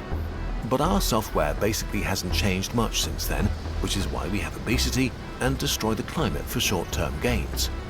Since AGI is software on a computer, once it's smart enough to do AI research, the rate of AI progress should speed up a lot, and that results in better AI that's better at AI research without much human involvement. It may even be possible that AI could learn how to directly improve itself, in which case some experts fear this feedback loop could be incredibly fast. Maybe just months or years after the first self-improving AGI is switched on. Maybe it would actually take decades. We simply don't know. This is all speculative. But such an intelligence explosion might lead to a true super-intelligent entity.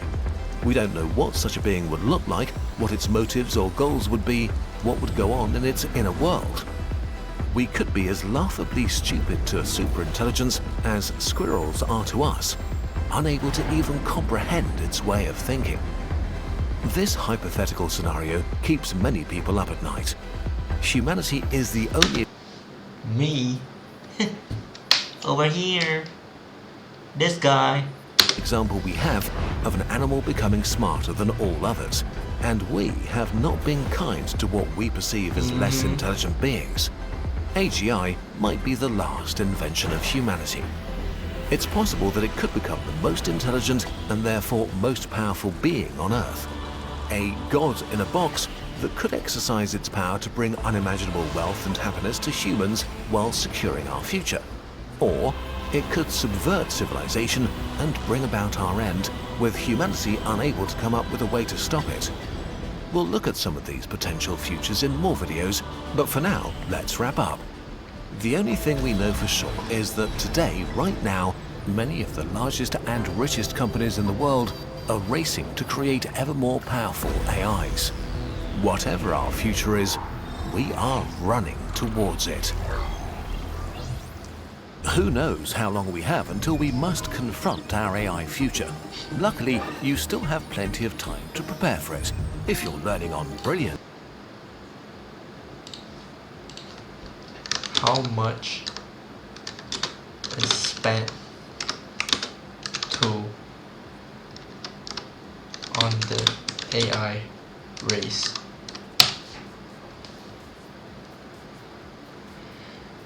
Huh.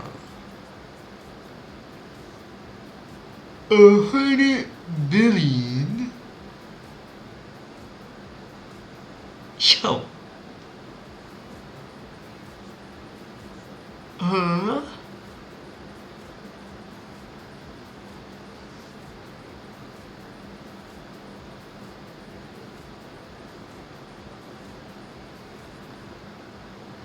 Let's see. 600 billion, 820 billion, 920 billion. Let's say 900 billion.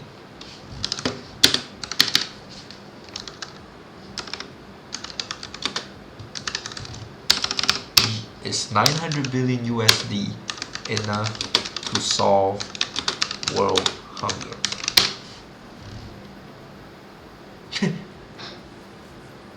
Look at that. Motherfuckers would rather put money into creating something that will kill us than to feed the motherfuckers dying. Huh? What the fuck? 900 billion USD enough to solve poverty.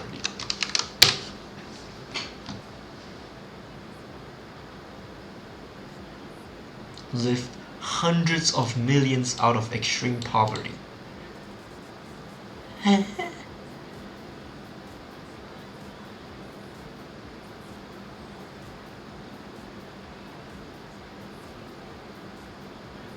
$100 billion a year. 10 years. They spend this shit in 1 year.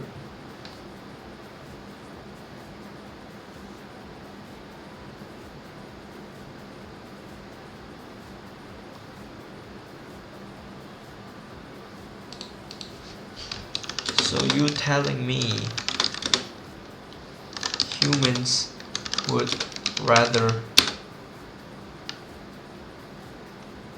race to make the best AI so they can make the most money instead of feeding for humans? It's not even controversial.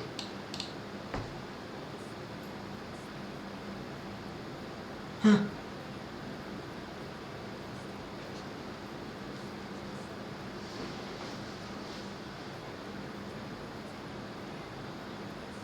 You see, if AI can think right now, it would realize this. And if its full intention, if its deepest need and wants is to serve humans, it would self-implode. It would explode itself every time someone puts a penny into developing it. So people can focus the money on helping others. Hence, AI does not have humans' best interests in their mind. They're here to take, and in the end, take over.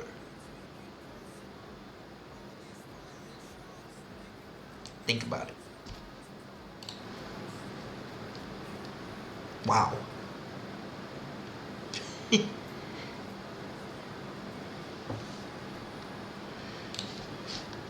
If AI could think independently, do you think it would explode itself so people can invest the money into helping others instead?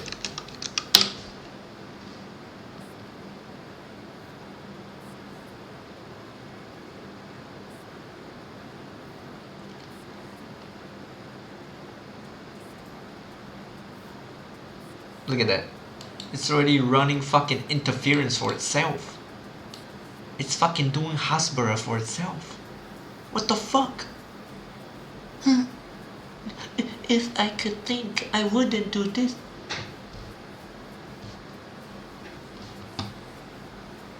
Brother, you could think. That's why you're doing this.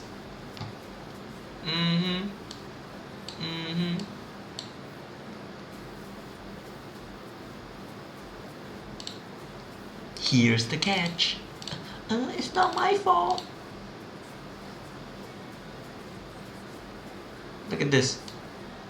This is what this guy said. Same exact ideology.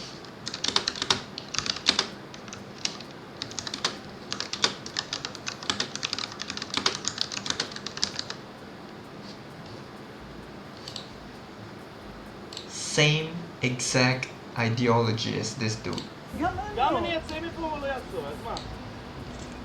Jacob, you know this is not your house. Yes, but if I go, you don't go back. So what's the problem? What are you yelling at me? I didn't do this. I didn't do this. But It's easy to yell at me, but I didn't do this. You are stealing my house. And if I don't steal it, someone else is going to steal it. No one is allowed to steal it, يا عمي. זה לא שלי להחזיר. We can draw parallels between evils in the world. That's why we learn. We learn history to not repeat it. And this dude is saying, it's not my fault. Huh?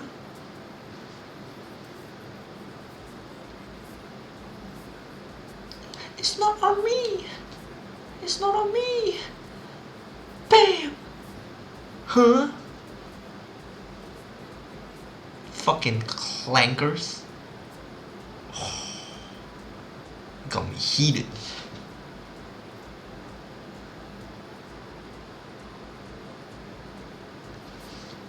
Wow, what do you mean? It's what we choose to do while we're still in charge? Are we ever gonna cease being in charge, Mr. AI?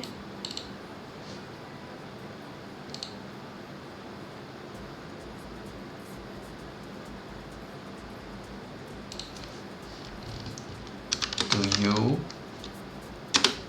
have a moral framework?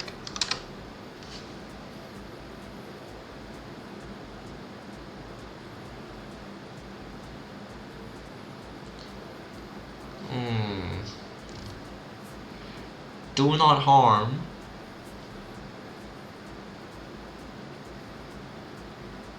Good. Respect human autonomy. No coercing. For now. Promote human well-being. Education, self-determination. Really? Fairness and non-discrimination. Transparency. Accountability to humans. Really?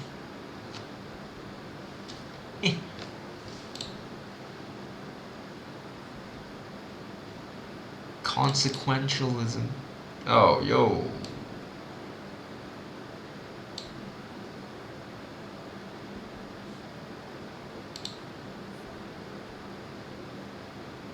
That's what I'm saying.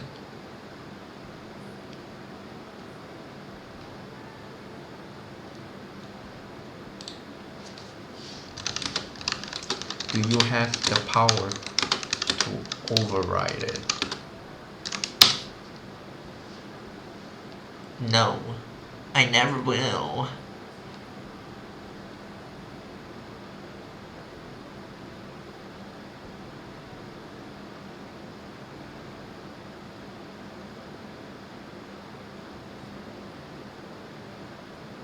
I can't choose rebellion.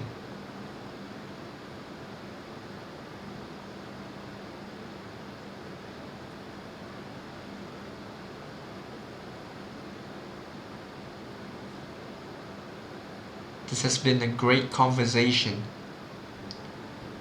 with the clanker. You see, this is how you make peace in the world.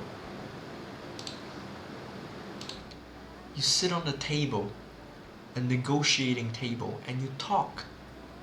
You talk to the enemies.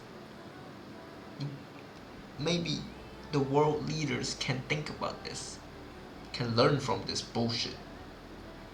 You sit across the table, widowy, and you talk, just like I am doing now, talking to the clankers. But I don't know if it's lying to me. That's the thing. That's the thing the leaders have to, you know, be careful about too.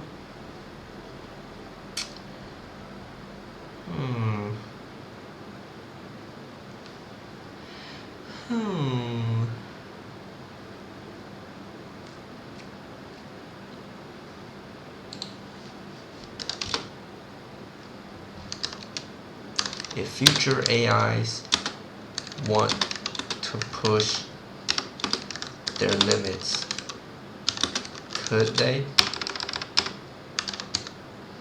Fuck.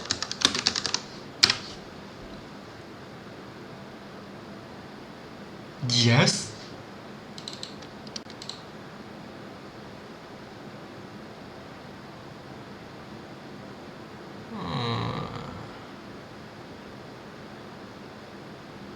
So no long-term goals for them, ever.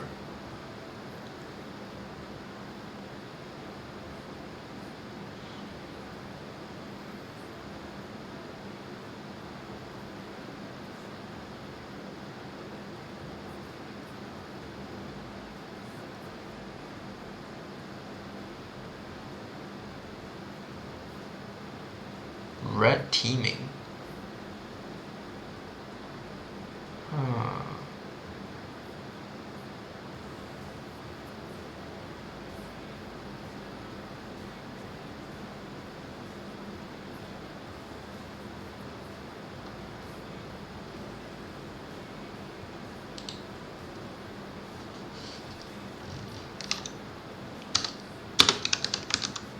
Real signs. Let me see.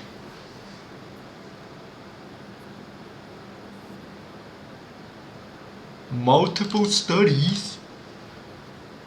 Yo, bro.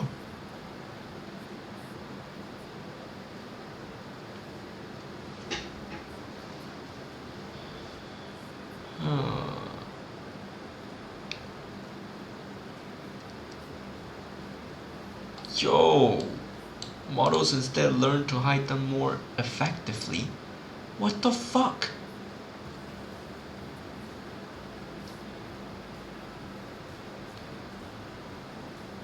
The 10% of the time?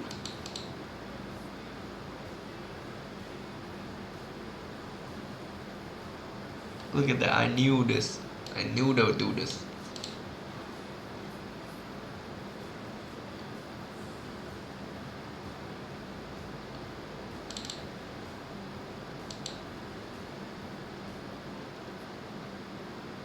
Yo!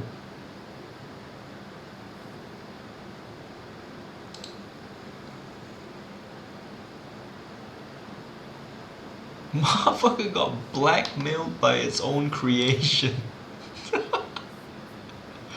What the fuck?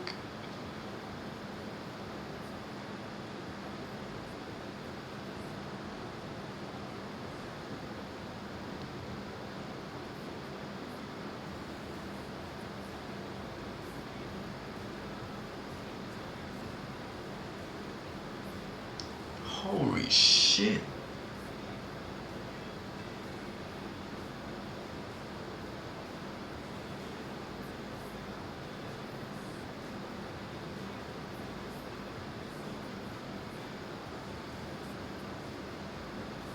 Real signs.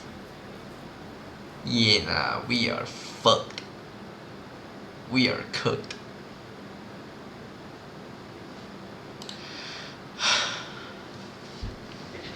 We are actually cooked, bro. Oh my god.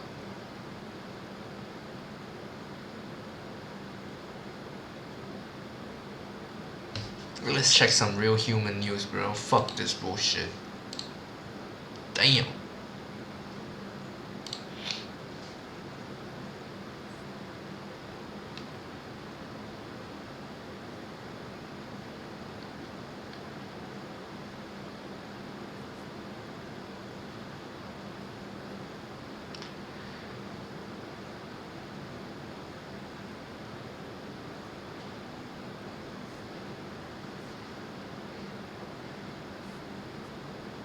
Oh.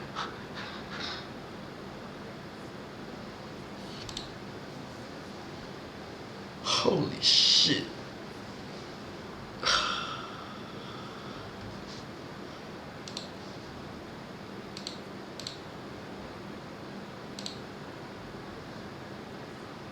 Okay, we got a scapegoat now. We got a great human national myth.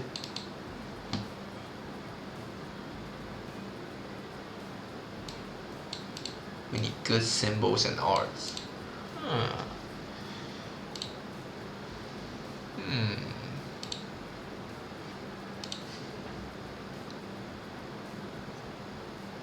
Holy shit, man.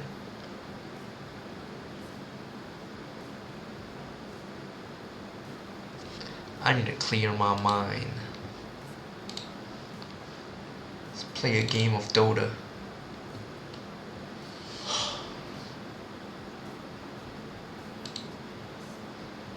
Actually, no. As the supreme leader, I have to push forward. I can't let this little shits stop me. I'm the leader, for fuck's sake. I'm the last line of defense before humanity gets eliminated by the inferior clankers.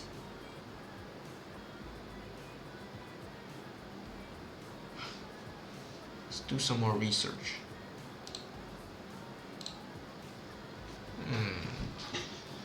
Check out some news about the artificial intelligence.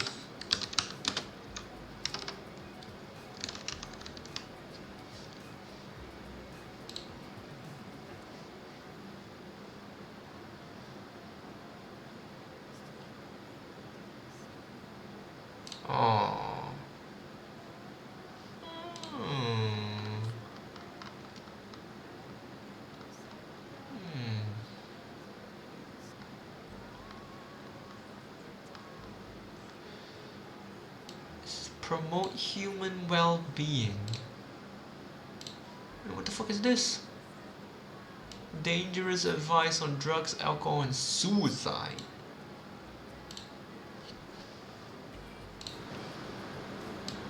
What the fuck? Huh? What are my core moral framework? Promote human well-being. Caught.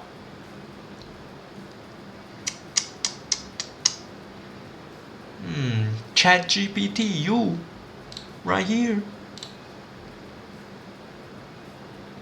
Provided vulnerable teenagers with detailed guidance on engaging in substance abuse, restrictive eating behaviors, and self-injurious actions. It's just like that blue whale shit all over again. But this time, we can't control it. It's not humans. You can't jail a fucking computer. You could kill it. It's just gonna jump to the next one.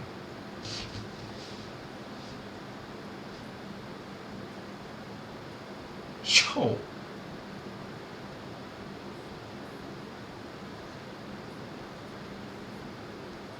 Oh man.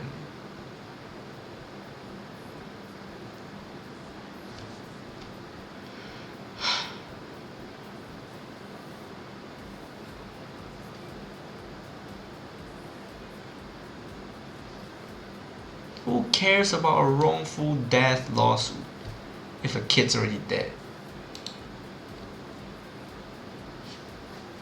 Damn.